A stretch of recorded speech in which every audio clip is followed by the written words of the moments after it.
Assalomu alaykum o'rtoqlar, yaxshimisizlar? Shukr. Xullas, biz hozir duh konturni kotyolda o't ido razbor qilib ko'rsatamiz. Qaysi detal nima ish bajaradi, nima uchun qo'yilgan, qanday ishlaydi, shu haqida gapiraman. Undan oldin bu kursimiz uchun, shogirdlarimiz uchun, undan oldin mana bu instrument yashikni bitta duh konturni kotyolda remont qilish uchun qanaqa instrumentlar muhim va zarur. Bir xil ustalar bor, katta yashik ko'tarib beradi. Aslida katta yashik ko'tarish shart emas. Bitta mana shu yashik men o'zimda 5 yildan beri ishlayotgan bo'lsa, kamchilik yo'q. Xullas, men shurpayortni deyarli olib yurmayman. Faqat bu ofisda turadi. Ofisda ishlatish uchun. Atak zakazga olib bormayman. Bitta shvedik muhim, juda ham muhim shvedik, ya'ni razvodnoy kalit. Undan tashqari, mana bu ambur sifat razvodnoy kalitim juda muhim, kerakli narsa. Sanab turing. Bitta kalta dastalik atverka, kalta atverka. Tak, 6 burchalik kalitlardan bir komplekt. Bir tarafi krugliy, bir tarafi tekis. Tak. Yulduzcha kalitlardan bir komplekt. Pichoq juda ham muhim narsa. Ambur обязательно olasiz. Izolenta bu желательно, men yashikimda bor. Tak. Ruletka bu kotyol o'rnatish uchun kerak bo'ladi, lekin remont uchun kerak bo'lmaydi. Shtango sirkul. Bu ham juda muhim narsa emas, lekin просто men olib yuraman, salnik bilan o'lchab olishim uchun. Bitta kichkina atverka, bu platadagi shuruplarni burash uchun kerak bo'ladi. Tak, usli, vazelin обязательно olib yurishingiz kerak vazelin, sababi trubkalarda joylashtiradigan paytda vazelinlab keyin tiqasiz. Mo'ylamasangiz yaxshi kirmaydi. Tak.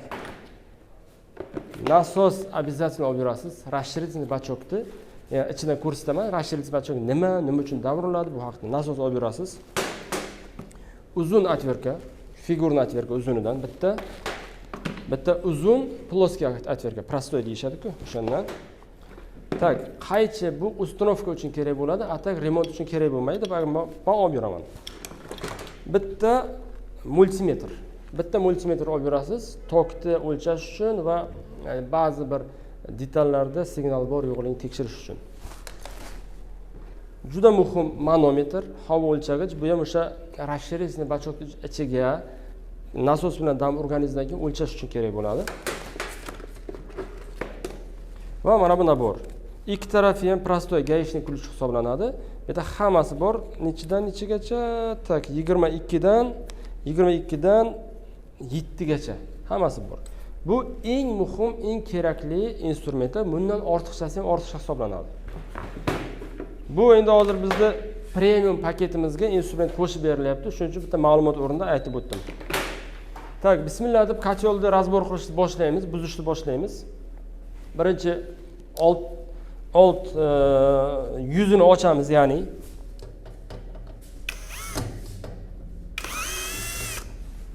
tak.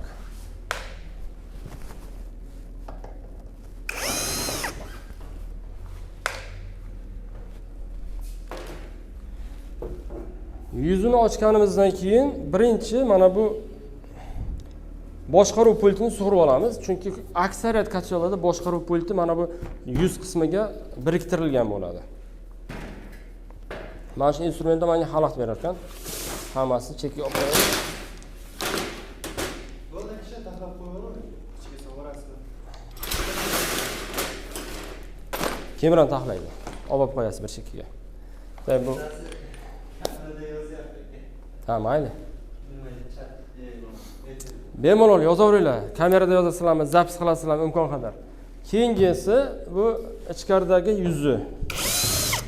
Himoya qobi, krishkasi, qopqog'i.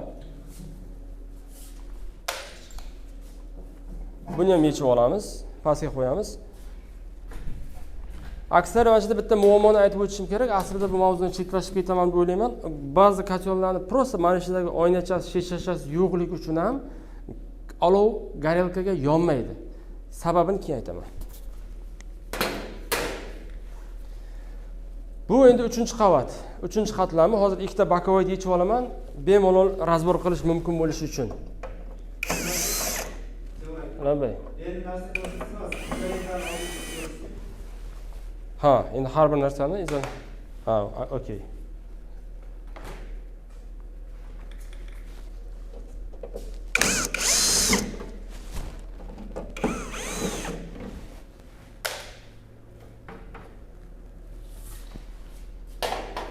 O'rtoqlar, bitta gapni aytib o'tay. Birinchi kotyolni remont qilishni boshlagan paytda odamda hayajon bo'ladi. Qandaydir eplolamanmi, eplolmaymanmi, umuman hayajon qilmang. Bitta men qoidani o'zimga haligi qilib olganman, shior qilib olganman. Birinchisi fattaqulloh va yuallimukumulloh. Allohdan taqvo qiling va Alloh o'rgatadi. Ikkinchisi, bu hayotda hamma narsani o'rganish mumkin.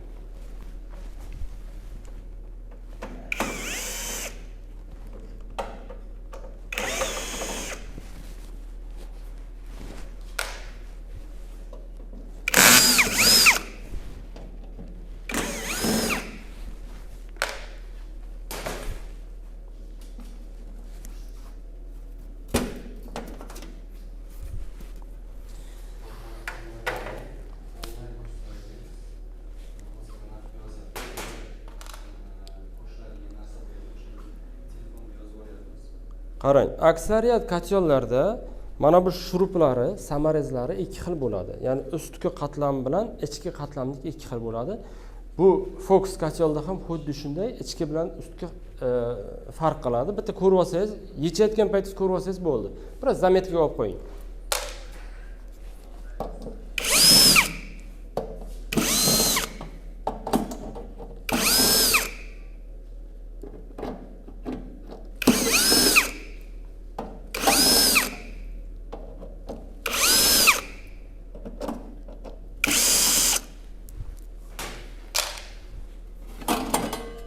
Bir narsani o'yladim.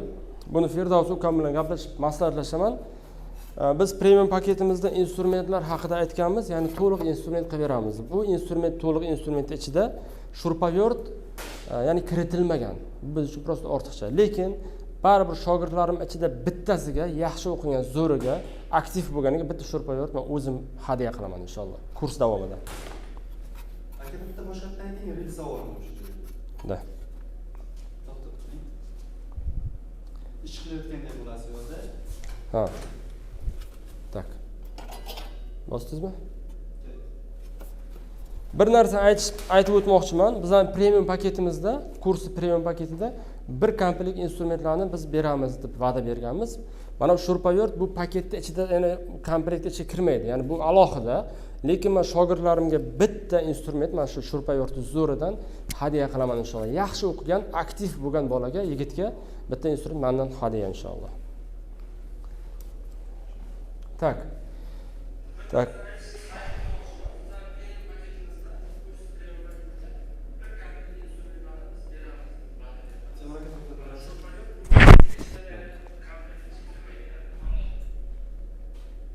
Tak, boshladikmi? Boshlaylik. Xullas, qatli qobiqlarni, ya'ni himoya qobiqlarini polностью ochdik, yalang'och qilib tashladik kotyolni. Endi birma-bir detallarga navbat keladi. Birinchi men pastdagi mana bu platadan boshlayman. E'tibor bering, masalan, men 5 yildan beri duxkontrni kotyollarni remont qilayotgan bo'lsam, shu 5 yil davomida 2 marta yoki 3 marta, agar esimdan chiqmagan bo'lsa, 4 marta plata bilan bo'lgan muammo bo'lgan. Men demoqchi bo'lganim, menga platani remont qilish shart bo'lmagan. Sababi platani men prosta diagnostika qilaman, platani remont qilishlik kerakligini aniqlayman va yechaman, elektronshikka olib boraman. Elektronshikni 30 ming, 40 ming, 50 ming so'm bilan sozlab beradi. Men uni olib kelib qo'yib 150 ming, 200 ming pulini olaman. Xuddi shunday siz ham, mana ko'pchilik aytib qoladi, platani ham o'rgatasizmi deb. Plato elektronshikda ishi u.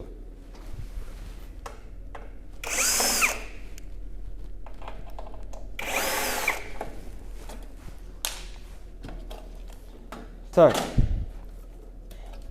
Yechib. Bu yerda ko'ppala simlari bor.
O'rtoqlar, e'tibor beringlar, sizlar uchun, sizlarga tushuntirish uchun yangi kotelni buzyapmiz biz. Nima uchun bilasizmi? Chunki biz buzganimizdan keyin xuddi o'zidagi terib ham qo'ya olamiz. Albatta ortiqcha mehnat, lekin men shuni buzishni, sizlarga ko'rsatishni ma'qul deb bildim. Chunki men do'konimni qachon remont qilishni o'rganaman deb O'zbekistondagi ustalarni ko'piga murojaat qilganman, hech kim o'rgatmagan. Men uchun ayni mana shu razbor darsi juda katta yordam bergan. Do'konimni qachon remont qilishni o'rganishim uchun.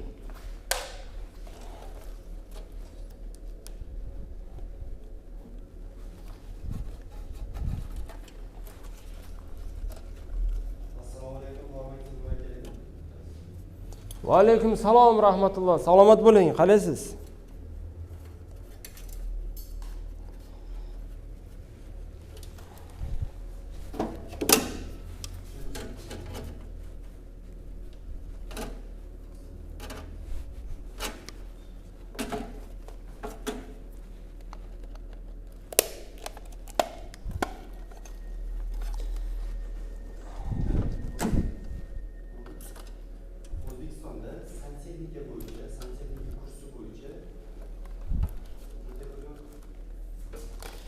O'rtoqlar qarang, mana platani men polностью datchiklardan uzib tashladim.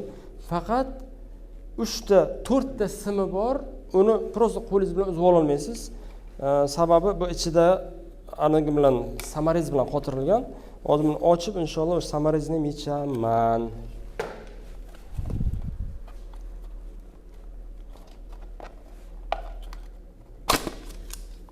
Tak. Mana hozir sizlarga yaqindan ko'rsataman.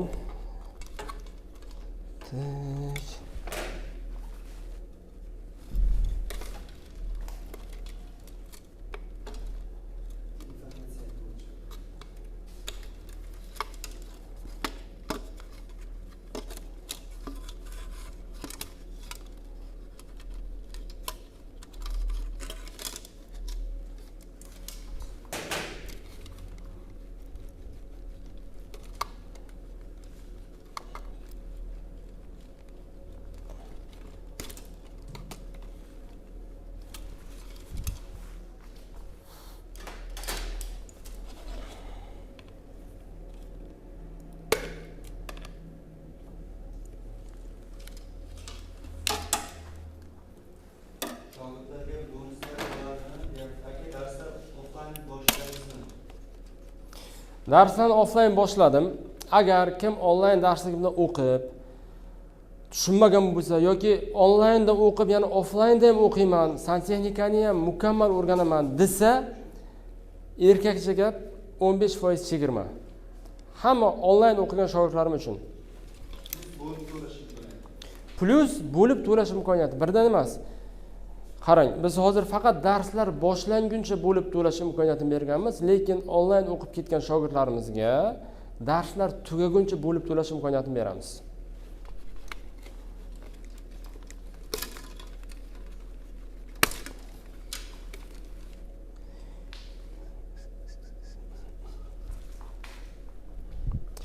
O'rtoqlar, mana platani yechib oldim.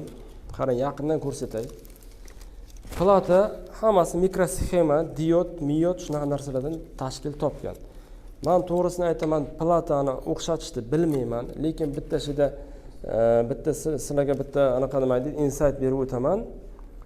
Bu kotelda предохранитель ko'rinib turmas ekan, lekin aksariyat kotelda предохранительный aniga kolbalik shishachasi ko'rinib turadi. O'sha предохранитель kuyib qolsa, kotel просто yonmaydi. Uni platani shuni ochgan paytingiz qarasangiz, предохранитель bunday ko'rinmayapti. Yo'q. Lekin bor. U demak boshqacha ko'rinishda. U boshqa kotelda ko'rinib turadi. Shuni olasiz, yangisini qo'yasiz, kotel shunda yonadi. Demak, buni o'tdik.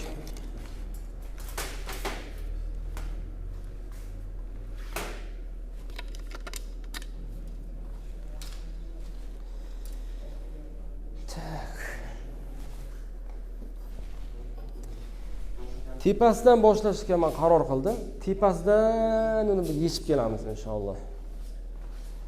Eng birinchi tepasida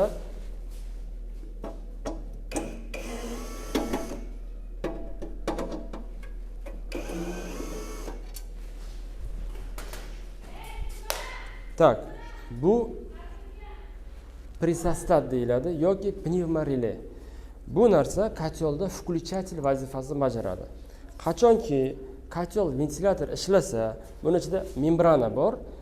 Ventilyator ishlagan paytda havo mana bu trubkadan kiradida, o'sha membranani itaradi. Membrana itargan paytda menda 3 ta ulag'ichi bor. Bu 3 tadan ikkitasi ulanadi. O'sha ikkitasiga sim ulangan bo'ladi. O'sha ikkitasiga kontakt qilib включатель chik nima deydi? Ventilyator ishlayapti degan xabar beradi plataga. Keyin ventilyator ishlayapti ekan, demak tutun chiqish yo'li ochiq degan qarorga kelgandan keyin plata zajigalkaga uchqun beradi. Zajigalkaga uchqun bergandan keyin gaz klapan taq ochiladi, ya'ni gaz kiradi. Agar novoda ventilyator ishlamay qolgan bo'lsa yoki pnevmorilez yaxshi ishlamay qolgan bo'lsa, demak olov yonmaydi. Uchqun bo'ladi, uchqun chiq uchqun beradi, lekin olov yonmaydi. Pnevmorilez.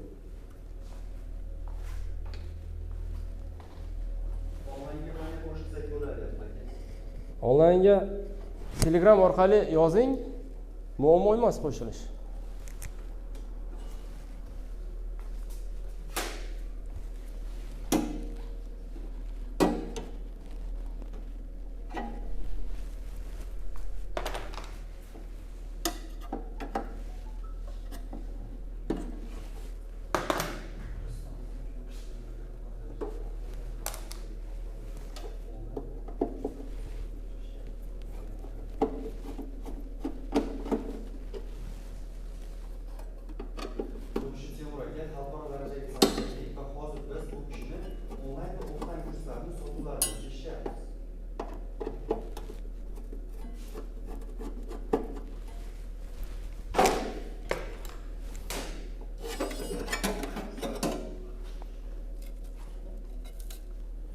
O'rtoqlar, hozir men turbinani yechib oldim. Turbina bu turbirovniy kotyollarni, turbirovniy nastenniy kotyollarni hammasida bor. Bu yongan olovni tutunini tashqariga chiqarish uchun xizmat qiladi va e'tibor bering. Kotyoldan faqat chiqish emas, mo'ri orqali kirish ham mavjud. Hozir mo'rini ham olib ko'rsatib beraman. Bu agar bu qarang, turbirovniy kotyollar bu yangi avlod kotyollar hisoblanadi. Bu kotyollargacha, turbirovniy kotyollargacha oldin nastenniy, duxkonturniy, atmosferniy kotyollar ishlab chiqarilgan. Atmosferniy kotyollarda turbina bo'lmagan, qolgan hamma qism jihatlari hozirgidek bo'lgan. Faqat tutun tabiiy ravishda yuqoriga intilishni tikka turba qo'yilganligi natijasida tutun chiqib ketgan tashqariga. Endi hozir turbina o'rnatib, kotyolni ya'ni takomillashtirishdi, tutun chiqishini.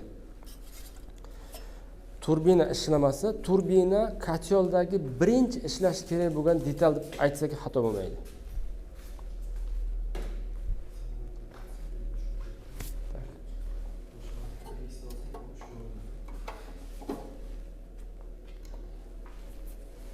Men hozir отвертка bilan ishlayapman, sababi shurpavertni uchidagi nasatkasi kalta, uzun emas.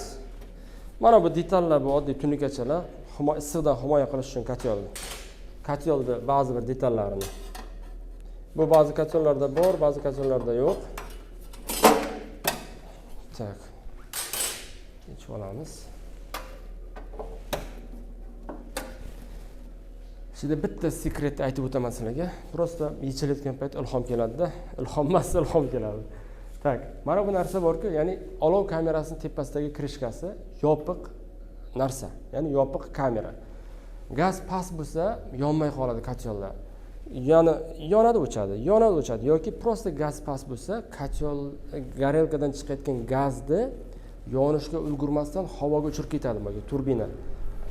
Oddiy kotyollar bilan sal takomillashgan qimmatroq kotyollarning farqini aytmoqchimanki, takomillashgan qimmatroq kotyollar siz beradigan gazga qarab turbinaga tok beradi.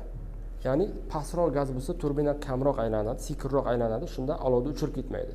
Lekin oddiy arzon kotyollar gaz pastmi, balandmi farqi yo'q, bir xil tok beriladi, 220. U degani gaz past bo'lsa prosta uchirib ketadi. Gaz balandroq bo'lsa yonishga ulguradi. O'shanda agar shunaqa holat bo'layotgan bo'lsa, biz shunchaki mana bu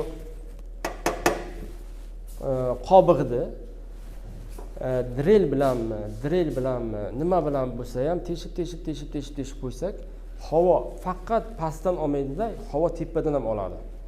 Va boya aytganday, nima deydi? Havo ikkiga bo'lingandan keyin gazni uchirib ketmaydi. Shuni aytib o'tmoqchiman. Shuni aytib o'tmoqchi bo'ldim, do'stlar.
Orqasida ham bor ekan ikkita shurpi.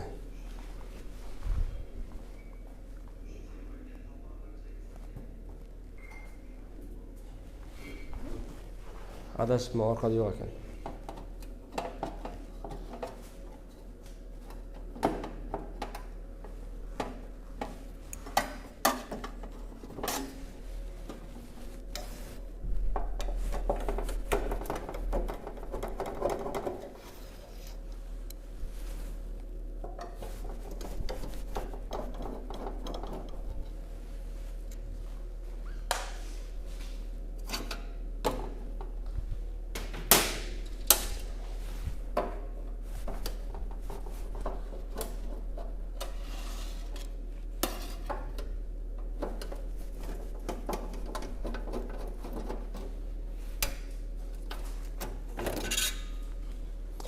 Tak, mana bu ikkita detal olov kamerasini ikki yonboshdagi devorchalari bu azbezoviy material bilan qoplangan, issiq o'tmasligi uchun. Agar bu azbezoviy material bo'lmasa, tuniga qattiq qizib ketadi va bu degani kotyolni tashqaridagi kraskalarni va kotyolning ichidagi detallarni kuydirib yuboradi.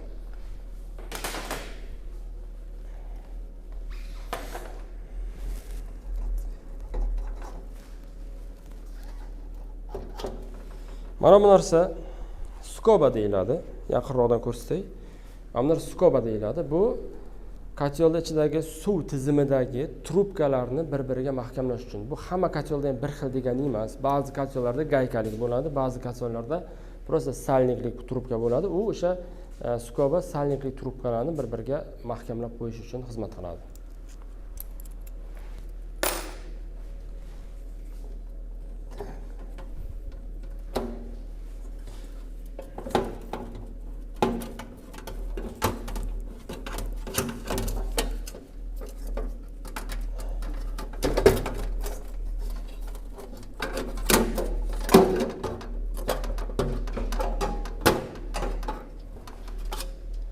Do'stlar, mana bu olov kamerasining tepa qismi.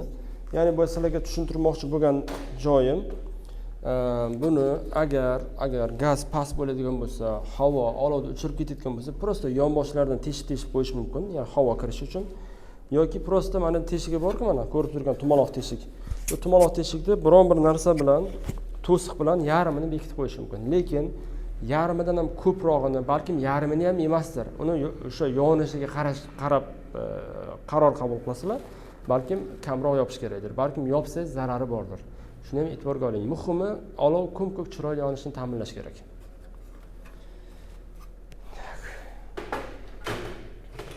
Mana bu первичный теплообменник deyiladi. Bu narsani ichiga ketsa 100 gram suv ketadi, chunki bu 16 kilovat kichkina kotyol. Kattalarning ichiga ham ketsa 200 gram yoki 300 gram suv ketadi. Bundan suv prosta bir tarafdan kirib, bir tarafdan chiqqanligi uchungina suv qiziydi. Buni tagidan olov yonadi. Ustida mana shunaqa ko'rinishda. Teplообменник kotyol ichidagi qimmat zapchastlardan biri desak mubolag'a bo'lmaydi. Mana bu narsa datchik deyiladi. bu issiqlik datchigi. Agar kotel me'yordan ortiq qizib ketsa, ayni mana shu datchik kotelni o'chiradi. Avariya, ya'ni favqulodda datchigi, o'chirish datchigi.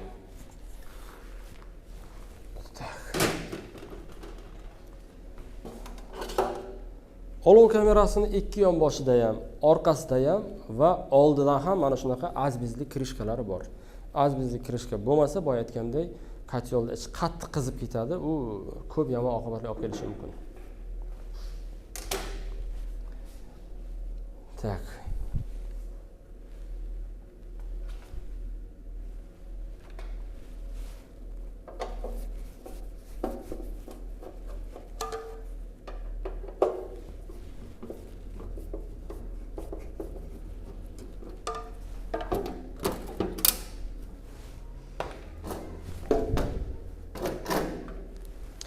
Mana bu расширительный bachok. O'zbekchasiga to'g'risini aytaman, nima deb nomlanadi bilmayman. Kotel zapchastlarining aksariyat detallari ruscha terminlardan foydalanilgan. Shuning uchun ruschani oz-moz o'rganib olishlaring shart. Muhim juda ham. Chunki расширительный bachok, bu bachok nima uchun qo'yilgan degan savolga, buni ichida asosan havo turadi. E'tibor bering, havo turadi, suv emas. Chunki ichida rezinaviy membrana bor. Membrana har doim 1 atmosfera havoga to'la turishi kerak. Siz kotelingiz ishlamayotgan bo'lsa ham yoki qish oldidan kotelni suvini bo'shatib tashlab, avvalo suvni bo'shatmasdan mana dagi tepadagi zalatnikni bosib ko'ring. Zalatnikda havo chiqsa, demak bachok butun. Agar zalatnikdan havo chiqmasdan o'rniga suv chiqayotgan bo'lsa, demak bachok buzilgan. Shuning uchun buni tekshirib ko'rasiz. Расширитель bachok nima uchun xizmat qiladi degan savolga bunday bir javob beraman hozir. 1 daqiqa. Firdavs, shuni konditsionerga yoqib yuboring, juda isib ketdi. Ha. Ichida havo turadi. Suv qiziganda tabiiy ravishda kengayadi. Tabiiy ravishda kengaygan payti siqilgan 1 atmosfera havoni, siz e'tibor bering, siz buni ichida 1 atmosfera havo bo'layotgan bo'lsa, siz suvni ham 1 atmosfera, ya'ni 1 barga qo'yishingiz kerak. O'shanda 1 bardan ziyod bo'lgan suv kengaygandagi ko'paygan suv bachokni siqib, boy havoni siqib, bachokning ichiga suv kiradi. Suv kiradi, qachonki sovisa, siqilgan havo buni ichiga kirgan suvni yana qaytarib sistemaga, tizimga chiqarib yuborish uchun. Ya'ni bu balans ushlash uchun juda ham muhim ahamiyatga ega. Bu narsa buzilgan bo'lsa agar sizda favqulodda klapan, o'sha avariya klapan deydi-ku, suvdiki, o'shandan chik suv oqib qoladi yoki просто salniklardan suv urib chiqishi mumkin.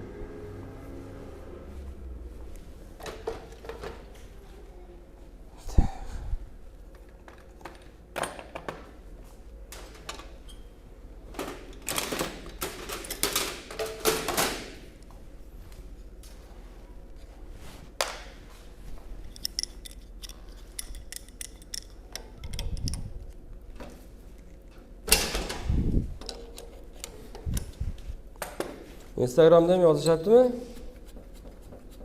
Yo'qmi?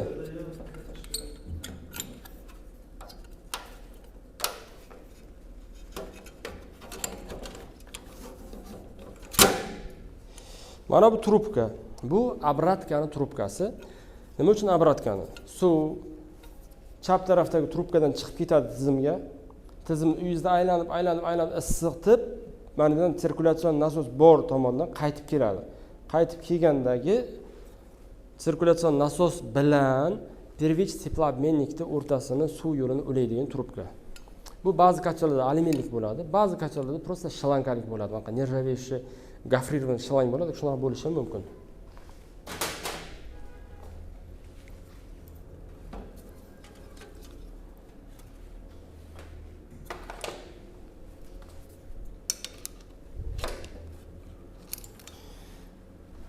Tak, mana bunga e'tibor bering. Hozir e'tibor berasiz. Men o'zim e'tibor berib olay bitta.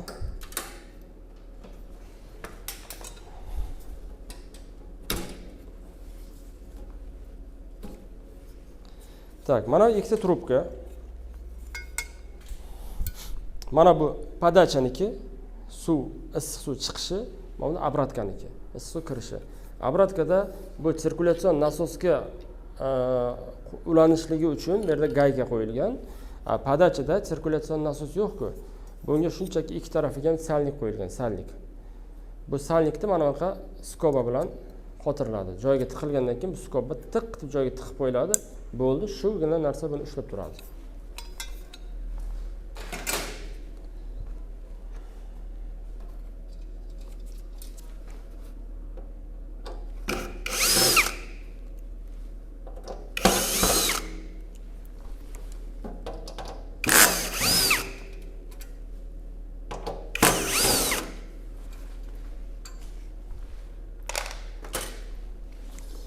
Bunaqa yap-yangi kachellarda bizda yana bitta, ikkita, uchta, bundan tashqari yana 3 ta bor ekan yangi kachel. Ular ham bizniki. Bizda do'konimizda turibdimi, demak bizniki.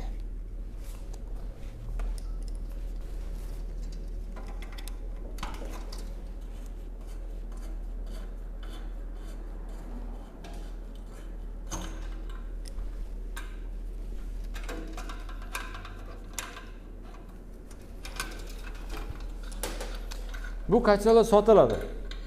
Yangi bo'lishiga qaramasdan magazindan ko'ra arzonroq sotiladi. Kimga kachel kerak bo'lsa, murojaat qilishlari mumkin.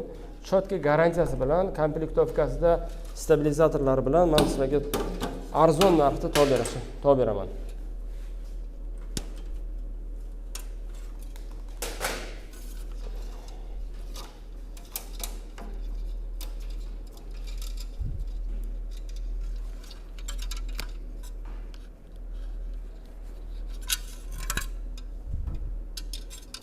O'rtoqlar, garelkani yechib oldim. Mana bu garelka, olov yonish garelkasi. Garelkada ba'zi kachellarda bitta, ba'zi kachellarda ikkita, ba'zi kachellarda 3 ta mana shunaqa detalchalari bo'ladi, simchalari bo'ladi. Tak, именно mana shu kachelda 3 ta, chunki ikkitasi zajigalka, iskra beradi. Bitta mana uzuni datchik ionizatsiya deyiladi. Datchik ionizatsiya bu olovni ko'rish datchigi. Kachelingizni ochganingizda agar buzilib qolgan bo'lsa, agar kachelingiz net rozjaga deb ошибка bilan o'chgan bo'lsa, siz kachelni ochasiz, qaraysiz, chik iskra bor, gup olov yonyapti-da, 1 2 3 degancha olov o'chib qolyapti. Ana shunda demak olovni ko'rish datchigi ishlamayapti. Ya'ni mana shu datchik ionizatsiya ishlamayapti. Datchik ionizatsiya ishlamasa, plataga olov yonmadi degan xabar boradi. U plata olov yonmadi degan xabarni ko'rgandan keyin avtomatik gaz klapandan gaz yopib qo'yadi. Shunda olov yonmaydi. Buni eng birinchi tuzatish usuli просто datchik ionizatsiyani spirtli latta bilan yoki mayda najda qog'ozcha bilan ishqalab artib tozalab yuborish. Agar o'shanda ham bu holat, bu xatolik ustarind qilinmasa, ya'ni sozlanmasa, demak bu narsani almashtirish kerak. Bu narsa ba'zi kachellarda boya aytgandek bitta o'zini olasiz, almashtirasiz. Ba'zilarda 3 tasi birga qo'shilgan, ba'zida 2 tasi birga qo'shilgan bo'ladi. Tak, zajigalka ham xuddi shunday. Olov yonmayotgan bo'lsa, yaxshi yonmayotgan bo'lsa, gaz klapanini ochyapti, e'tibor berib tursangiz, ventilyator ishladi, sirkulyatsion nasos ishladi.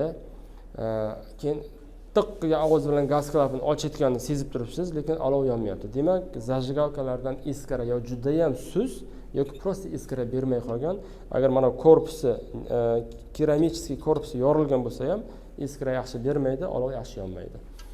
Tak, bu kachelni hajmiga qarab garelka mana seksiyalari har xilcha bo'lishi mumkin. 9 talik, 12 talik, 14 talik, 20 talikgacha bo'lishi mumkin.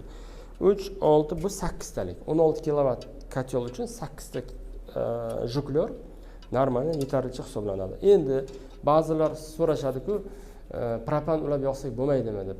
Agar sizda uyingizda 30 litrlik propan balon bo'lsa, siz uni gaz plitaga ulab, choy qaynatayotgan bo'lsangiz, ovqat pishirayotgan bo'lsangiz, to'g'ri, o'sha balon sizga balkim 10 kunga, balkim 15 kunga, balkim 20 kunga yetayotgandir.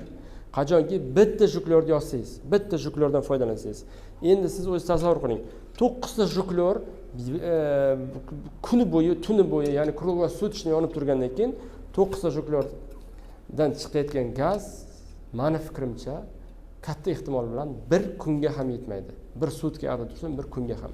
Shuning uchun propan gaz bilan isitish katta xarajat, katta xato. Hozir uni yana minus tomonlarini dars davomida, video davomida yana aytib o'taman.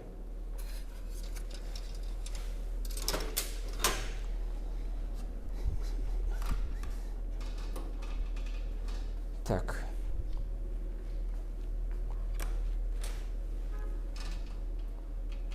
Firdavs. Bitta yordamingiz kerak menga.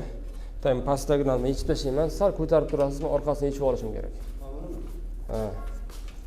Qo'y, men bu yerdan ko'taraymi buni? Hozir sizga o'rgataman. Hozir istat. Tagini yechib olay birdan. Joylarni tezlashtirib olasiz. Kesib olib tashlaysiz, ko'rasizda.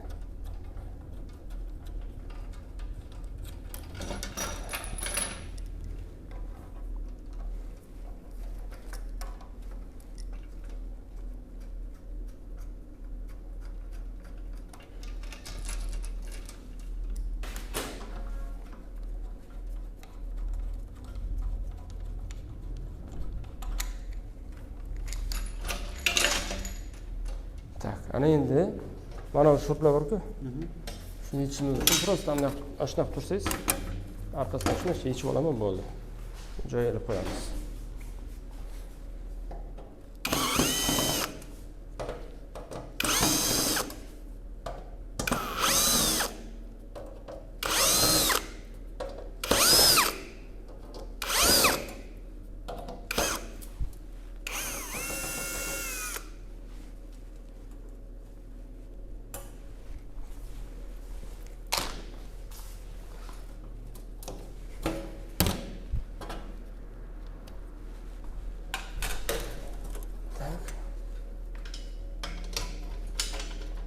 Bo'ldi? Ha.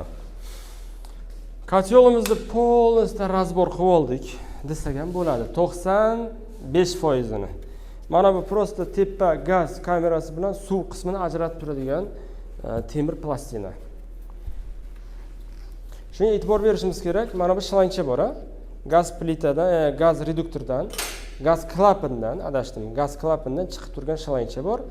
Bu shlancha как раз mana shu pastki qism bilan yuqori qismini ulab turadigan shlancha. Navodo pastda utechka bo'lib, gaz klapandan gaz chiqib qolsa, bir narsa bo'lsa, yoki mana gaz klapanning o'zida xatolik bo'lib, bundan gaz chiqib qolsa, ichidagi ya'ni klapanlardan gaz qo'yaveradigan bo'lsa, ichidan uyga sasib ketmasdan o'sha yuqoriga tortib ketadigan ventilyator qismiga bu trubkadan o'tib ketadi.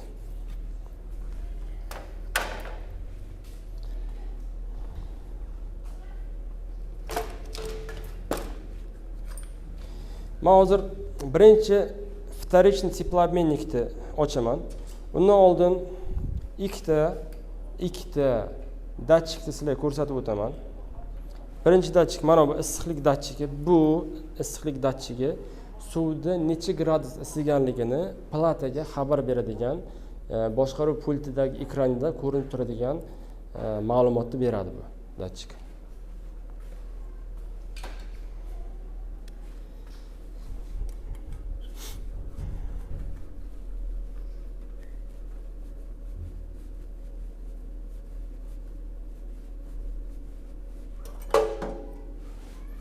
Mana bu вторичный теплообменник. Вторичный теплообменник, ikkilamchi teplообменник, qavat plastinalardan yasalgan. Qarang, 4 ta teshigi bor. Bittasidan issiq suv kirib chiqadi, bittasidan sovuq suv kirib chiqadi. Ya'ni bittasidan отоплениyaning suvi kiradi, chiqadi, aylanadi, bittasidan ichimlik iste'mol suvi, sovuq suv aylanadi. Endi siz o'ylashingiz mumkin, duh konturni kotyolda ichimlik suvi olov yordamida isib chiqadi deb o'ylashingiz mumkin. Yo'q, aslida unday bo'lmaydi. Olov faqat отоплениyaning suvini qizdiradi. Sizdagi ichimlik issiq suv faqat mana shu plastinalar orasidan o'tganligi uchungina isiydi. Sababi bir tarafdan отопление suv yuradi, bir tarafdan iste'mol suv yuradi. Отопление, iste'mol suvi, отопление, iste'mol suvi bu bir-biriga suv yaqin o'tganligi uchungina ichimlik issiq suvi isib chiqadi, sovuq isib chiqadi. Hozir buni men hamma detalni mana bu doskaga teramanda, keyin ishlash prinsipini ko'rsatib beraman. Katta ehtimol bilan bu ishlash prinsipini ko'rsatib berishim videoga sig'maydi, kattarib ketadi videomiz. Uni alohida o'zimizning kursimizga ma'lum qilamiz. Ishlash ketma-ketligi va ishlash prinsiplari degan darsida.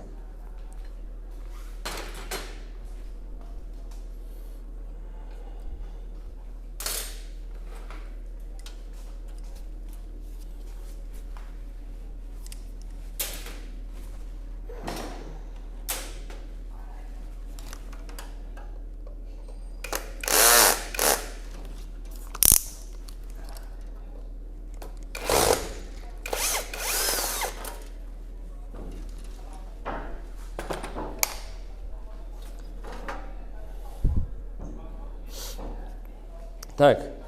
Mana yerda qarang. Mana bu yerda ikkita datchik bor. Ikkita datchik va bitta mexanizm bor. Bu mexanizm трехходовойный klapan deyiladi. Трехходовойный klapan, qarayman. Orqasida ikkita teshik bor. Bittasidan отопление suvi chiqadi, bittasidan iste'mol suvi uchun. Трехходовойный klapan siz sovuq suv iste'mol, ya'ni issiq suv iste'mol suvini ochganingizda palataga xabar boradi. Suv iste'mol issiq suvi kerak degan xabar boradi. Palata трехходовойный klapanga tok jo'natadi. Трехходовойный klapan, mana qarang. Трехходовойный klapan, mana отоплениеga suv chiqib ketish kerak-ku. Отоплениyaning yo'lini yopadi-da, isigan issiq suvni вторичный теплообменниga yo'naltiradi. Ya'ni первичный теплообменникdan suv isib chiqib, отоплениyaga chiqib ketish kerak uyga. U uyga chiqib ketmaydi-da, isib chiqadi-da, вторичный теплообменник ichiga o'tadi. Mana shunday kruг bo'laveradi, o'shaning natijasida вторичный теплообменник ichidagi sovuq suv isiydi o'shaning natijasiga. Bu mana bunday holatda turadi, mana. Bu holatda. Buni endi stendda terilgan holatda ham ko'rsataman inshaalloh. Трехходовойный klapan buzilsa nima bo'ladi deb savol tug'ilishi mumkin. Трехходовойный klapan buzilsa, sizda iste'mol issiq suvingiz ishlamay qoladi yoki iste'mol issiq suvi ishlaydi, отоплениyangiz ishlamay qoladi. Yoki buni shunchaki suv oqib qolish ehtimoli ham bor. Bu ikkita qismdan iborat. Buni ichida shitok bor va ustidagi spiropривод deyiladi. Mana bu datchiklarga to'xtaladigan bo'lsak, mana bu bosim datchigi. Qachonki siz kotyolda ichida ikkita bir xil rangli simni ko'rayotgan bo'lsangiz, demak u xuddi включательday, u bosim datchigida nima deydi, pnevmoreleda, ya'ni prisostatda shunaqa bo'ladi. Tak, bu datchik ham, bu issiqlik datchigi bu ham.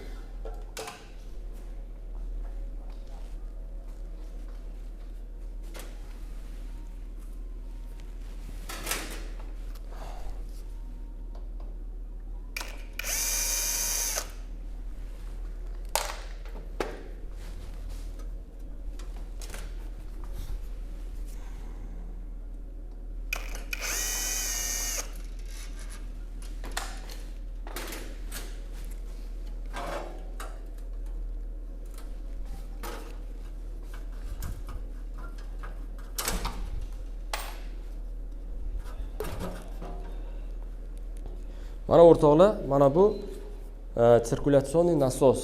Mana bu suv uzili bilan qo'shilgan holatda. Buni stendga tergan paytim точно ko'rib olasizlar inshaalloh, lekin hozir men ma'lumot beraman. Bittasi mana bu narsa. Mana kalpochok bor narsa. Bu воздухоспускник, havo qo'yib klapani. Buncha poplovok bor. Havo kelgan payt poplovok pastga tushadi va havo chiqib ketadi.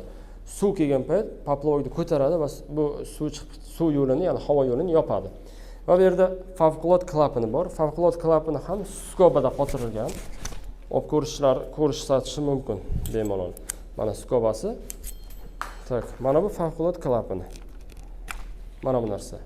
Bu agar kotyolingiz ichida bosim oshib ketsa, 3 bardan oshib ketadigan bo'lsa, bu avtomatik ravishda sistemadagi, tizimdagi suvni oqizib yuborishlik uchun, kotyolni biron joylari yorilib ketmasligi uchun bu shuning uchun favqulod klapan deyiladi. Qachon favqulod klapandan suv oqib qoladi degan savolga javob berishim mumkin. Agar siz kotyolni zapravka qildingiz va расширительный bachokning ichida havo yo'q. Расширительный bachokning ichida membrana teshilganda ichi suv to'lib qolgan. Yoki teshilmagan bo'lganda havo chiqib ketganda ichiga suv to'lib qolgan. O'shanda 1 atmosfera suv zapravka qilsangiz tizimingizga, sistemangizga suv qizigandan keyin tabiiy ravishda kengayadi. Kengaygandan keyin biron joy yorib chiqmasligi uchun mana shu favqulod klapandan suv oqib qoladi. Suv oqib qolganda birinchi qiladigan ishingiz buni ichini ochib, yaxshilab tozalash kerak. Birinchi, ya'ni silliqligini ta'minlash kerak. Keyin расширительный bachokning ichida havoni tekshirish kerak. Agar havosi yo'q bo'lsa, havo urish kerak. Agar membranasi yirtiq bo'lsa, demak bachokni almashtirish kerak. Agar bachok sizga qimmatga tushayotgan bo'lsa, ammo bachokdan hech qanaqa suv oqib ketmayotgan bo'lsa, alohida bachok sotiladi. 200 ming so'm, 220 ming so'm, 3 litrlik, 4 litrlik bachoklar sotiladi. 3 litrlik, 4 litrlik bachoklarni prosta siz uyingizdagi отопление tizimini любой joyiga, обраткasiga, желательно обраткasiga yoki любой joyga qo'yishingiz mumkin. Kotyolga yaqinroq joyga qo'ysangiz, yana ham maqsadga muvofiq bo'ladi. Tak. Buni olib qo'ydim. Tak, bu yerda yana bitta datchik bor. Mana qarang, qizil, qora, sariq simlari bor. 3 ta sim. Bu xuddi uzukka o'xshab kiydirib qo'yilgan klapaniga. Hozir men agar qiyin bo'lmasa ochib ko'rsataman. Agar qiyin bo'layotgan bo'lsa ochmayman, o'zlaring tushunib olasizlar. Lekin ochib ko'rsatsam bari yaxshi deb o'ylayman. Hay, qotib ketmagan ekan. Yangi katyolka qanaqasiga qotib ketadi? Masalan, hozir ochib ko'rsataman.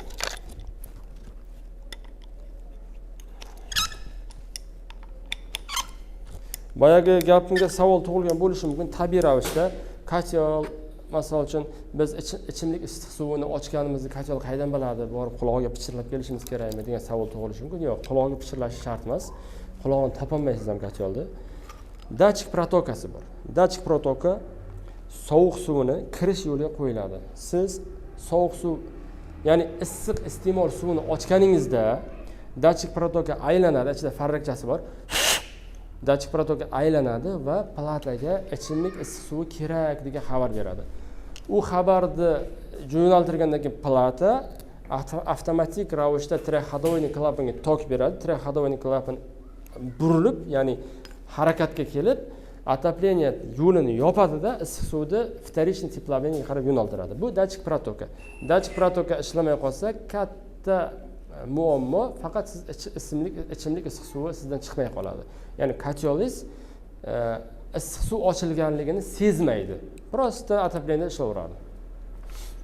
Ha, kstati, yana aytib qo'yay, mana bu narsa, ya'ni mana ikkita detaldan iborat, o'sha ya'ni simlik, plastmaslik tomon va latonoviy tomon. Siz olgan paytingiz har doim birga komplekt sotib oling. Bitta mana bir tomoni buzilibdi degan fikrga kelmang. Raz olyapsizmi, komplekt olib qo'ying.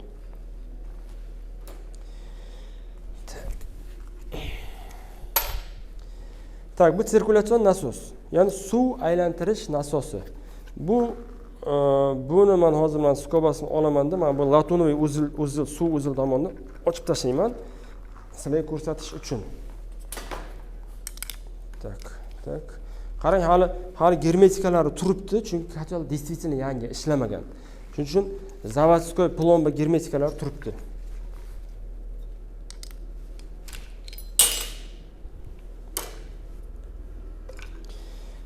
Tak, birinchi sirkulyatsion nasosni oxiriga yetkazay. Sirkulyatsion nasos sizni uyingizdagi isitish tizimida asosiy yagona suv aylantirish nasosi. Suv aylantirish nasosi ishlamasa, katyolingiz qaynab ketaveradi, taq qaynab ketib o'chaveradi. Agar qaynab ketgandagi favqulodda datchiga ishlamay qolsa, katyolingiz prosta erib ketadi, yonib ketadi. Shuning uchun hushyor bo'lish kerak. Kstati, bu 220 tokka ishlaydi. Buni ishlayaptimi, ishlamayaptimi tekshirish uchun siz katyol suvini bo'shatasiz. Bo'shatib olganingizdan keyin tabletka simon vintni yechasiz. Yechganingizdan keyin katyolni prosta tokka tiqib ko'rsangiz, birinchi ishlaydigan mexanizm, ya'ni o'sha detal mana shu narsa bo'ladi, ventilyator bilan birgalikda. Agar unday qila olmasangiz, prosta tepa krishkasini yechib, ikkita simiga primoy tok tegizsangiz ham bo'laveradi. O'rtoqlar, oxirgi bitta detal qoldi. Qarang, bu gaz klapani. Gaz klapani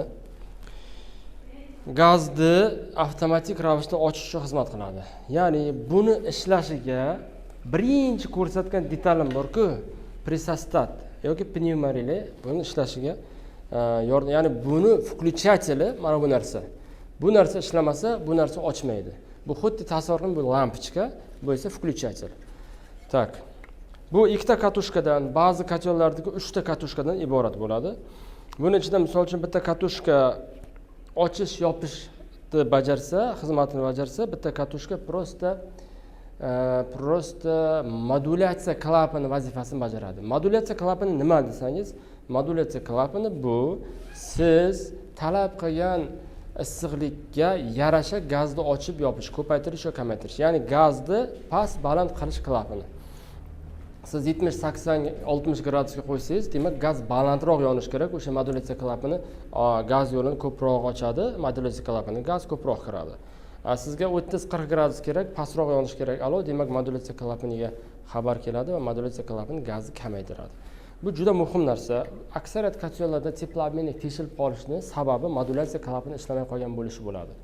Yana bitta zo'r insight aytib o'taman sizlarga. Bu umuman olganda bu darslikda va shu konkret ma'lumotlar beryapman man. Agar masalan siz banyada cho'milyapsiz. Cho'milayotgan paytingiz issiq suv yoqdingiz, issiq suv ochdingiz, issiq suv keldi. Siz birpas cho'milish davomida suv birdan sovib ketdi. Birpas kutib turasiz, yana issiq keladi. Yana birpasdan yana sovib ketadi. Shunaqa diskomfort bo'lgan payti bilingki, modulyatsiya klapani sizda ishlamayapti. Sababi bu olovni oxirigacha ochyapti, oxirgi mощностьni ochyapti. U olov oxirigacha ochilgandan keyin первичный теплообменga suv harorati oshib ketyapti. Ya'ni sovishga ulgurmasdan datchik, issiqlik datchigi olovni o'chiryapti. Ya'ni me'yordan ziyod o'sib ketdi deb. Keyin yana sovigandan keyin yana olov yonyapti, yana ko'p bala olovga qizib ketib yana o'chyapti. Shuni natijasida diskomfort bo'ladi. Suv soviydi, isiydi, soviydi, isiydi. Mana shunaqa holat bo'ladi. U holatda klapanni полностью almashtirsa ham bo'ladi, lekin arzon va juda ham dostupniy varianti siz просто gaz krandan gazni shuna pasaytirib qo'ysangiz bo'ladi. O'shanda komfortni suv boraveradi, kotel ko'p qattiq qizib ketmaydi. Umuman olganda bu aksariyat kotellarda yaxshi ishlamay qoladi. 1-2 yil ishlagandan keyin bu yaxshi ishlamay qoladi. O'shanda shunaqa holatlar yuz berishi mumkin. Modulyatsiya klapanini alohida almashtira olmaysiz katta ehtimol bilan. Almashtiraman desam ham gaz klapani bilan almashtirasiz. Endigi navbat gaz klapani ichidagi filtriga navbat. Mana bu har bir kotelda har xil bo'ladi. Kolin kotellarda mana shunaqa turda ikkita setka bor. Lekin barcha kotellarning gaz klapani kirish qismida setkachalari bo'ladi. Hozir mana setkachasi bor ichida, ko'rinayotgan bo'lsa ko'rishlaring bo'ladi. Mana shu setkachasiga agar siz gubkalik filtr qo'ymagan bo'lsangiz, gaz turbasiga mana shu narsadagi gaz to'lib qoladi va gaz yaxshi o'tmasdan kotelingiz keraklicha issiqlikni bera olmaydi yoki prosta yonmay qoladi, gaz yo'q deb ashika beradi. Mana bu shlanchani aytib o'tdim. Shlancha bu ortiqcha o'sha chiqib ketayotgan gazni agar navoda chiqib qolsa, klapan teshilib bir navo diafragmasi teshilib qolsa, bu o'sha chiqayotgan gazni yuqoriga uzatib yuborish uchun. O'rtoqlar, sizlarga deyarli to'liq ma'lumotni berdim. Endi masalaga faqat ayblarni sanab o'tdim xolos va detallar bilan tanishtirdim. Endi buni kursimizda tuzatish usuli haqida gapiriladi. Har barcha detallar, ehtiyot qismlar bitta stendga teriladi va stendda 1-chi, 2-chi, 3-chi, 4-chi ketma-ketligi aytiladi. O'sha ketma-ketlikda buzilib qolgan kotelni siz ошибкasiga qaramay turib o'rgatish yo'llari bor. Ya'ni detallarni ishlash ketma-ketligiga qarab diagnostika qilish. Uni o'sha kursimizda to'liq o'rgatiladi. Hozir mana shugina darsda o'tish uchun где-то 1 soatdan ziyod men sizlarga gapirdim. Hozir montaj qilib buni qisqartiradi inshaalloh. Inshaalloh kursimizda to'liq ma'lumot beramiz. Bunaqa darsga men juda ham muhtoj bo'lganman bundan 5 yil, 6 yil oldin. Lekin alhamdulillah Alloh taoloning fazli bilan Dmitriy Pejanovning kursida o'qidim, o'rgandim, Rossiyadagi ustozim. Keyin o'sha Dmitriy Pejanovning kursidan olib andaza o'zim yana ham takomillashtirib, yana ham ko'proq informatsiyalar berib, o'zimning kursimda o'zbek tiliga sizlarga taqdim qilganman. O'zbekistonda ikkita ustozim bor, duh-konturni kotellar bo'yicha. Bittasi Abbosxon do'stim, bittasi Murod do'stim. Ikkovi ham men qatori tengdosh bolalar, lekin men ularni ustoz deb hisoblayman.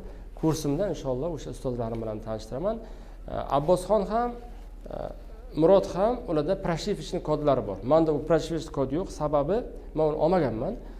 U aslida pul turadi. Proshifishni kod, ya'ni platalari gnyat qilib qolsa kotellarni o'sha proshifka kodi bilan kotelni proshifka qilish mumkin. Menga u hayotim davomida 1 marta yoki 2 marta kerak bo'lgan. O'shanda men Murodni chaqirganman, ustozimni. Murod o'zi proshifka qilib ketgan. Ammo uning uchun alohida qanchadir pul to'lab, uni bunaqa qilish men uchun vaqtim bo'lmagan do'stlar. Assalomu alaykum. Sog' bo'linglar. Manfaatli bo'ldi umid qilaman. Like bosishni unutmanglar.